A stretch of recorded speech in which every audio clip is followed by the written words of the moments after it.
দেখেন, দেশের ইতিহাসের সেরা নির্বাচন এটা যদি বলে থাকেন তাহলে প্রত্যেকটা নির্বাচন নিয়েই কিন্তু কথাবার্তা আছে। অতীতের অনেক নির্বাচনে কিন্তু 70-80% ভোট কালেকশনের মানে কাস্টিং ভোট যেটা বলা হয় সেটা কিন্তু রেকর্ড ছিল। সবচেয়ে বড় কথা হলো ঢাকা মহানগরীতে কিন্তু আপনার এটা কিন্তু একটা নজিরবিহীন ঘটনা, 60-65 হাজার ভোটে একজন প্রার্থী বিজয় লাভ করেছেন।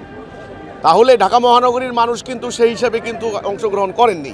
কেন করেননি সেই ব্যাখ্যা ভিন্ন কথা। তো ইতিহাসের সেরা নির্বাচন এ কথা বললে নানান দিক থেকে কথা থেকে যায়।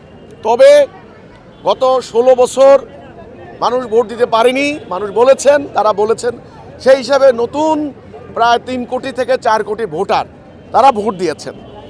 ওই হিসাবে একটা ডিফারেন্স মেক করছে।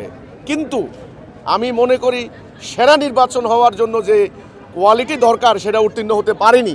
কারণ এইবারে যেটা দেখলাম নির্বাচনে টাকার খেলা, প্রকাশ্যে টাকা ছিটিয়েছে সব প্রার্থী। এমনকি ম্যাজিস্ট্রেট কর্তৃক শাস্তিরও সম্মুখীন হয়েছে, অনেকে শাস্তি পেয়েছেন।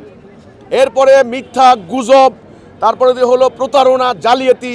তো কাজেই এত ধরনের আয়োজন করে আমি দেখলাম এমনভাবে পাহারা দিয়েছে পুলিশ, র্যাব, সেনাবাহিনী, আপনার হলো দল, জামাতের কর্মীরা, বিএনপির কর্মীরা এক দল আরেক দলকে পাহারা দিয়েছে প্রত্যেকটা কেন্দ্রে।